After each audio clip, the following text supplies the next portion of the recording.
কোনটা পছন্দ হয়েছে? এইটা আর এটা খা দেখি।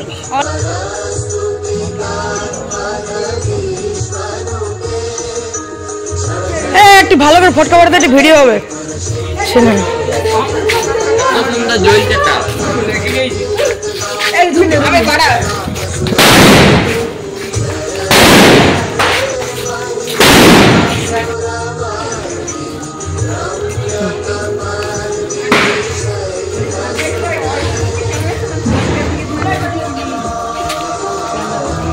শুভ মহালয়া, এখন বাজে ভোর 4টে। তো বন্ধুরা 3টে থেকে তো বুগলা বেরিয়ে গেছে ফটকা নিয়ে, ফটকা ফাটাতে। শুধু বুগলা নয়, মানে সারা গ্রামেরই বলতে পারো ছেলেপিলেরা সব ফটকা ফাটাতে বেরিয়ে গেছে। তা এখন 4টে বাজে, আমি চলে এসেছি এখন বুধনকে জল দিতে, সাথে করে রাইমাকেও নিয়ে এসেছি। যা ফটকার আওয়াজ, রাইমা আর কি ঘুমোবে। তো এসে দেখলাম যে মানে গেটটা এখনো মন্দিরের খোলা হয়নি, তো খুলবে একটুখানি ওয়েট করে গেলাম। তো দেখো এখানে সব ও পাড়ার ছেলে এ পাড়া ছেলে ও পাড়া গিয়ে গিয়ে ফটকা ফাটিয়ে বেড়ায়। আর এখানে দেখো এখানে সব বুগলা ওদের সাথেও মিশে গেছে, এখানেও ফটকা ফাটাচ্ছে। এদিকে আমাদের দূরে সব বন্ধুগুলোকে নিয়ে গিয়ে ওখানেও ফটকা ফাটাচ্ছে। তো যাই হোক ওইগুলো দেখতে দেখতে দেখা এখন গেটটা খুলে দিয়েছে। তারপর আমি এখন বুধনকে রোজ দিনের মতন জল দিয়ে দিলাম, তারপর একটা ধূপও দিয়ে দিচ্ছি। তো বন্ধুরা দেখো, তোমাদের সঙ্গে শেয়ার করেছিলাম সেই বুধনবমীর দিনে যে আমাদের ঘট এসেছিল, তখন সেই অনেক রকমের কলাই দিয়ে পরে ঘরটা তো পাতা হয়। অনেক রকম নয়, রকম দেয়, 9 রকম বা 7 রকম এরকম কিছু হয়তো দেয়। তো সেগুলোর দেখো সব গাছ বেরিয়ে গেছে। 2-4 দিন পরেই কিন্তু গাছ বেরিয়ে যায়, আর গাছ বেরিয়ে যাওয়াটাই নাকি খুব ভালো। ঠিক আছে ভাই, ঠিক আছে ভাই, ঠিক আছে। তো যাই হোক এখন দেখো আমি দিয়ে দিচ্ছি হচ্ছে মারুলি, আর ও যেমন রাইমোশনা দাঁড়িয়ে আছে, ও ফটকা ফাটানো দেখছে। ওকে বললাম চল ভিতরে যাবি, দেখবো যে না আমি এখানে দাঁড়িয়ে দাঁড়িয়ে দেখবো। আসলে ওই চরকি টরকি যেগুলো ফাটাচ্ছে সেগুলো ওর ভালো লাগছে, কিন্তু ওই যে ফটকার আওয়াজ করা ফটকা ওইগুলো ও একটু ভয় পায়। আমার ভিডিও করলে না ফটকাগুলো ভিআইপি বলে ভরে 2 থেকে 3 ঘন্টা ফটকা ফাটাচ্ছে। কত রেকর্ডিং করবো বলো, আর কতই বা শেয়ার করব। যতগুলো ফটকা ফাটাবে বুগলা বলবে আমি সবগুলো আমার রেকর্ডিং করো। আর গত বছর এই ফটকা ফাটানোর জন্য আমার চ্যানেল ডাউন হয়ে গেছে, চ্যানেলে স্ট্রাইক পড়ে গেছিল 4th দিন ওর ফটকা ফাটানো দেওয়াতে। তো যাই হোক, তো যতটা সম্ভব, যতটা মানে ইউটিউবের কমিউনিটি গাইডলাইন্সের মানে আন্ডারে পড়ে না, সেইটুকুই তো শেয়ার করবো, তাই না?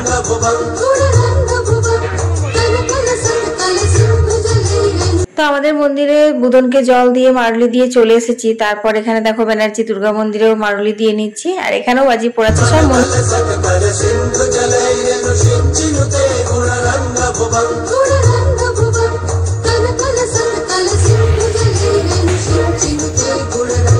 তো বন্ধুরা এখন তোমার ওই 5:30 মতো হবে, কারণ এখনো টিভিতে মহালয়া শুরু হয়নি, কারণ দেখতে পাচ্ছ ছেলেগুলো সব এখনো বাইরে আছে। তো যাই হোক এখন আমি ঘরের কাজে লেগে পড়েছি, কারণ আজ একটু আবার বাজারে যাওয়ার আছে। রাইমার জন্য যে জামা কাপড়গুলো এনেছিলাম না, সেগুলো চেঞ্জ করতে হবে, সব বড় হচ্ছে। তো যাই হোক এখন আমি দৌড়ে জলটা ঢেলে দিলাম। তারপর এখানে দেখো তুলসী মন্দিরটাও ধুয়ে নিচ্ছি। এই বাসি কাজগুলো যত তাড়াতাড়ি হয়ে যায় ততই ভালো। তারপর আজকে মহালয়া তো একটু স্পেশাল কিছু রান্না করবো ভেবেছিলাম, কিন্তু যেহেতু বুগলা আজকে বাড়ি থাকবে না, সে কারণে আর স্পেশাল কিছু রান্না করব না। শুভ মহালয়া বন্ধুরা, তোমাদের সবাইকে জানাই মহালয়ার অনেক অনেক শুভেচ্ছা। আগেও মনে হয় ভোরে জানিয়ে দিয়েছি, কালকেও জানিয়ে দিয়েছি, আজকে আবারও জানালাম। তো এখন টুকটাক কাজগুলো হলো, মানে ওই তুলসী মন্দির ধোয়া, দুধ ধোয়া, এগুলো। চল এক কাপ চা খাবো, তারপর আজকে হচ্ছে মহালয়ার স্পেশাল ব্রেকফাস্টটাও বানাতে হবে। আরও কি করব না করব তোমাদের সঙ্গে অবশ্যই শেয়ার করব। পাখি ডাকছে, এতক্ষণ গান বাজছিল আমাদের, মানে মহালয়া লাগানো হয়েছিল, তারপর তোমার মহালয়া শেষ হয়ে একটু গানও হচ্ছিল, সেই কারণে তোমাদের সঙ্গে কথা বলতে পারছিলাম না, কপিরাইট আসবে বলে। তো এখন বন্ধ করলাম। তো চলো এবার কাজগুলো সেরে নিয়ে। অনেকটাই ভোর, দেখো এখনো সূর্য ওঠেনি, এখনো সূর্য ওঠেনি। ওই দেখো একজন আকার রাইমার আর বুগলার ফটকা ফাটানোর আর শেষ নেই। এই 3টে থেকে শুরু হয়েছে, ফটকা ফাটিয়েই যাচ্ছে নাকি। আর এখানে দেখো গোলাপ ফুলগুলো কি সুন্দর লাগছে। চলো টিভিতে মহালয়া হবে, এখন 5:30 বাজে বন্ধুরা, বুঝলে। টিভির মহালয়াতে তো এখন আর সেই ভাইবসটা নেই যেটা আগে ছিল, তবুও মহালয়ার দিনে মহালয়া তো দেখতেই হবে। বুলা ডাকছি, টিভিতে মহালয়া শুরু হয়ে গেছে। এখন বাজে হচ্ছে তোমার 5:30, 5:31 হয়ে গেল, 1 মিনিট হয়ে গেছে। চলো ঘরে যাই। মহালয়া দেখতে দেখতে ছোলা আর আলু সেদ্ধ করতে দিয়েছিলাম। কালকে ভাই এসছে না, সেই ষাটের বাটার ছোলা মা দিয়ে পাঠিয়েছে অনেকগুলো। তো ভাবলাম সেই ছোলাগুলো দিয়ে আজকে পেঁয়াজ রসুন দিয়ে ভালো করে একটা সবজি করব আর গরম গরম ফুলকো লুচি করব। মানে হচ্ছে এটা সকালের জলখাবার। কারণ দুপুরবেলাতে আজকে নাকি খিচুড়ির প্ল্যান হয়েছে। কাল রাত্রে লাড্ডু করতে করতে নাকি শাশুড়ি মা বলেছে যে আজকে খিচুড়ি হবে। তো আমি আর কিছু বললাম না, বেশ সুবিধেই হবে, চালে ডালে একবারে সেদ্ধ করে বেরিয়ে যেতে পারবো মার্কেটে, সেই জন্য। কিন্তু বুগলা আর বুগলা বাবা যদি থাকতো তাহলে আজকে অনেক কিছু স্পেশাল রান্না করতাম। ভালো লাগছে না জানো তো, এই পুজো পাশার দিনে যদি ছেলেটা বাড়িতে না থাকে আমার একদমই ভালো লাগে না। তো যাই হোক, রাইমা আছে, ভাই আছে, তার জন্য অনেকটাই মনটা হালকা লাগে, অনেকটাই ভালো লাগে। তবুও একটা মানে ইয়ে তো থেকেই যায়। তো দেখো এখানে আমি গরম গরম লুচিগুলো কিন্তু ভেজে নিয়েছি। বন্ধুরা, এটা হচ্ছে মহালয়ার সকাল।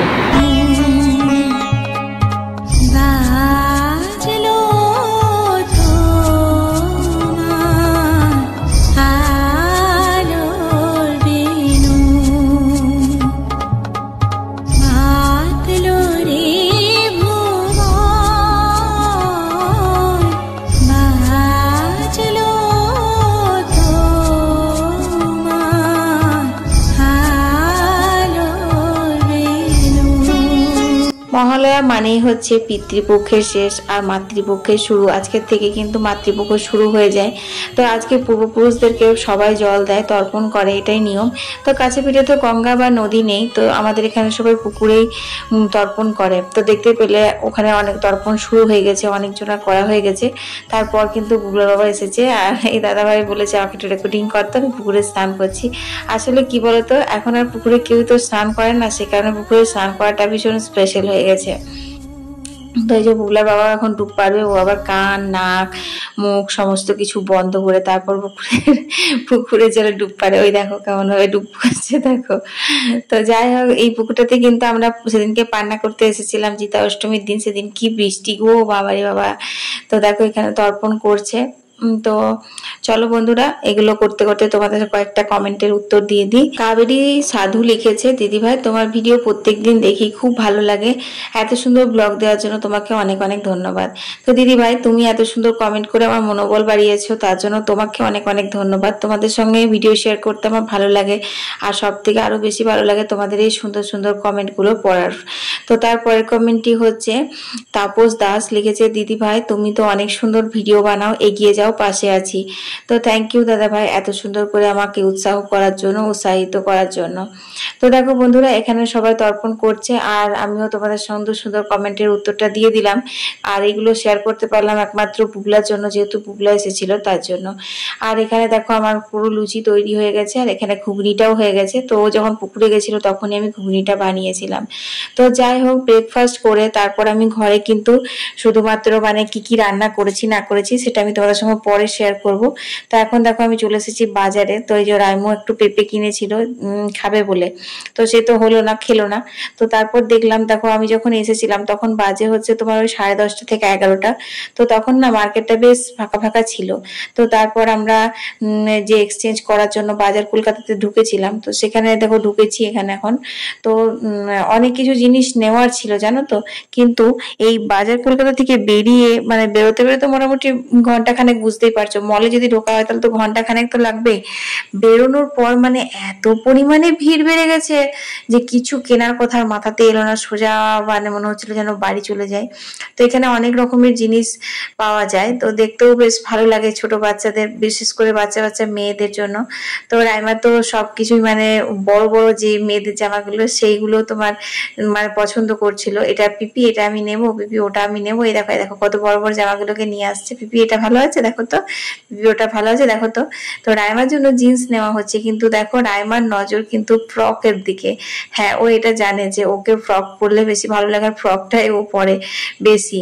তো দেখো এখানে আমাকে একটা কত বড় জামা বলছে, পিপি এটা খুব ভালো লাগছে, এটা কি নেবে? তাই আমি বললাম ঠিক আছে, তুমি যখন বড় হবে তখন আমি তোমাকে এটাই কিনে দেবো। তো আরো অনেক কাজ সেরে তারপর বাড়ি এসেছি বন্ধুরা। আর বাড়ি এসে দেখো আজকের মেনু হচ্ছে এই খিচুড়ি, ডিমের অমলেট, আর হচ্ছে আচার নিয়েছে, পাঁপড় ভাজা। এইটুকুই আমি আজ করতে পেরেছিলাম, কারণ অনেকটা বেলা হয়ে গেছে। এখন আমরা খেতে বসেছি, আর এই যে দেখছেন মহারানী একদম খাবো না খাবো না খাবো না করছে, তো ওকে একটু খাইয়েই দিলাম। এখন বাজে হচ্ছে দুপুর আড়াইটা, আমরা এবার খেয়ে নিই। হ্যাঁ না না, তো বন্ধুরা আজকের মহালয়ার দিনে স্পেশাল তো কিছু হয়নি। হ্যাঁ, একটা স্পেশাল হলো, সেটা হচ্ছে আমার শুকনো খড়খড়ে জামা কাপড়গুলো একদম চুপচুপে ভিজে গেল, বুঝলে? এটাই হয়েছে স্পেশাল একটা জিনিস হলো। তো বাজারে তো প্রচুর দেরি হয়ে গেছিলো, অনেক অনেক অনেক দেরি হয়ে গেছিলো, আর তেমনি রোদ গরম একদম ভালো লাগছিল না। তো তাড়াতাড়ি করে আসলাম তো 1:30টা বেজে গেছিলো। তারপর একটু খাওয়া দাওয়া করলাম, স্নান টান করে ফ্রেশ হয়ে শুতে 3:30। তারপর তোমার ভাই আর লাগবে না, ছেড়ে দে। তারপরে তোমার ব্যাস একটু চোখ লেগেছে, এবার রাত ভরে ওঠা, ভোর 3টে থেকে জাগা, ভোর 3টে মানে কালকে সারা রাতই জাগা। তো এই দেখো, তা আজকেও আবার উনুন ধরেছে, কালকে কিছুগুলো হয়েছে আর আজকেও কিছুগুলো হবে, বাকি রয়েছে এখনও ভিয়েন করা। তো তোমার এত মানে চোখটা ঘুমটা ধরেছিল, ব্যাস তার মাঝখানে বৃষ্টি এসে সমস্ত জামাকাপড় ভিজিয়ে দিল। অনেক কাচাকুচি হয়েছিল, সেই সকালে কাচা হয়েছিল, একদম খড়খড়ে শুকিয়ে গেছিলো। কিন্তু আজকে মানে স্নান টান করে খাওয়া দাওয়ার পর এত শরীরটা খারাপ লাগছিল যে তোমার ভুলেই গেছিলাম যে আমার শুকনো জামাকাপড়গুলো আছে, ওগুলো তুলতে হবে, একদম মনে ছিল না, সেই জন্য এটা হলো। তো ভিজে গেল, আর কি আর করা যাবে। এদিক ওদিক মেললাম, ওপরে নিচে সারা ঘর মেললাম, যেটার কোনো প্রয়োজনই ছিল না, একদম শুকনো ছিল। তো চলো, এখন 5:30 বেজে গেছে, একটু চা খেয়ে নিই, কারণ এক্ষুনি ফট করে সন্ধে হয়ে যাবে, তারপর সন্ধে দেবো। আর কালকে কিছুগুলো লাড্ডু হয়েছে, কিছুগুলো বলতে অনেকগুলোই হয়েছে, সারা রাত্রি হয়েছে, বাকি আজকে আবার হবে, এখন সারা রাত্রি ধরে রাখো হবে।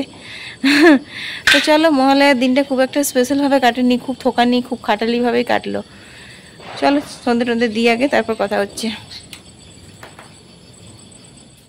বুবলা তো এখনো আসেনি, বুবলার বাবা এখনো পর্যন্ত পৌঁছায়নি, আসতে সময় লাগবে, আবার বৃষ্টি নামাচ্ছি মনে হয়। এ ভাই বলছি কি, আবার মনে হয় হবে বৃষ্টিটা, বুঝলি? তুই হয় তুলে দে, না লুনটা এদিকে নিয়ে চলে আয়।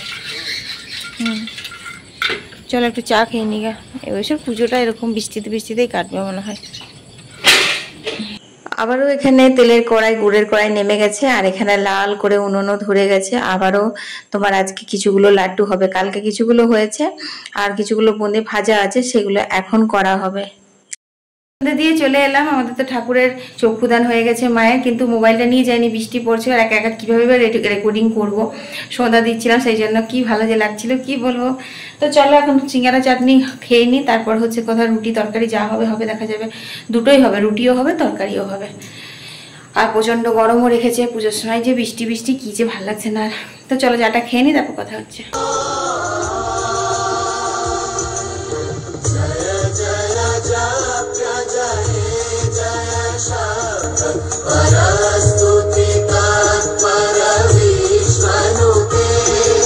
তো দেখো বন্ধুরা, সেই চেনা মুখ, তোমরা চিনতে পারছো? তোমরাও তো 2 বছর 3 বছর ধরে আমার সাথে সাথে দেখছো, তাই না? তোমাদের সঙ্গে শেয়ার করছি, আমাদের মায়ের মুখ চোখের কিন্তু কোনো পরিবর্তন হয় না।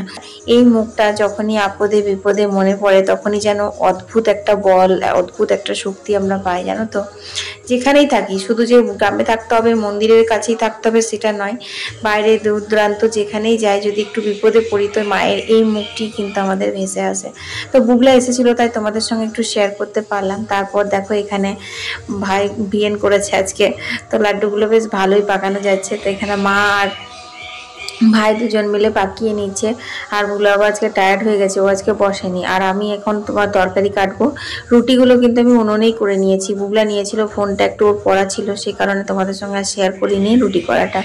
আসলে উনুনটা কামাই যাচ্ছে তো, আর দেখবে তুমি উনুন ধরালে না ওই একটা সমস্যা হয়, গ্যাস হলে কি হয় অফ করে দেওয়া হয়, কিন্তু উনুন ধরালে পরে মনে হয় দূর উনুন কামাই যাচ্ছে, তো করেই নি এই তো।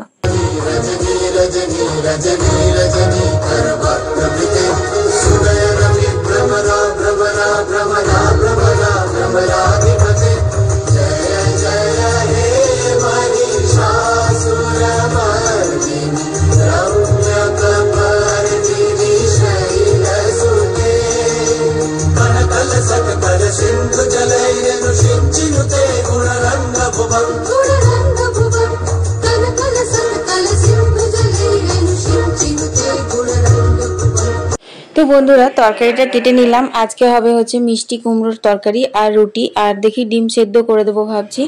তো আজকে তার অন্য কিছু রান্না বান্না করলাম না সেরকম ভাবে, প্রচুর খাটাখাটনিও হচ্ছে, বুঝলে? তো আজকে ভাবলাম উনুনে করব, মানে যে লোহার কড়াইটাতে বোঁদে ভাজা হয়েছিল সেটাতে তরকারিটা বসাবো। লোহার কড়াইয়ে দেখবে একটা আলাদা রকমই টেস্ট আসে, কিন্তু এখনো পর্যন্ত না লাড্ডুগুলো কমপ্লিট হয়নি, এক আধবার করে চাপাতে হচ্ছে উনুনে, হয় না? দেখবে গুড়ের মিঠাই বানানোর সময় একটু করে শুকিয়ে গেলে আবার একটু করে উনুনে দিয়ে চাপা মাখাতে হয়, তো সেই কারণে। আর যেহেতু তরকারিটা নিরামিষ করছি কিন্তু তবুও নুন ঝাল তো রয়েছে, নুন ঠেকানো চলে না। আমাদের যেসব মিঠাই ফিঠাইগুলো হবে, নারকেল নাড়ু হবে, তারপর তোমার পিঠে যেগুলো হচ্ছে আর কি পুজোর মিষ্টি, সেগুলো কিন্তু কোনোটাই নুন ঠেকানো না। কারণ মায়ের অন্নভোগের আগে একবার আতপ সন্দেশ দিয়ে ভোগ হয়, তো সেই সময় কিন্তু সেই মিষ্টিগুলো আতপ নৈবেদ্য দিয়েই কিন্তু পুজো দিতে হয় 5টা মন্দিরেই। তো তোমাদের সঙ্গে শেয়ার করব যদি সব ঠিকঠাক থাকে, কারণ গত বছর তো ভেবেছিলাম খুব ভালো করে শেয়ার করব, তারপর তো মহা চতুর্থীর দিন চ্যানেলে স্ট্রাইক পড়াতে পুরো পুজোটাই চলে গেল, মাটি হয়ে গেল, তোমাদের সঙ্গে কিছুই শেয়ার করতে পারলাম না। তো এবারে যদি মায়ের আশীর্বাদে সব ঠিকঠাক থাকে অবশ্যই অবশ্যই শেয়ার করব। আর প্রচন্ড গরমও করছে আজকে, জানো তো, ভালো লাগছে না, এত গরম করছে।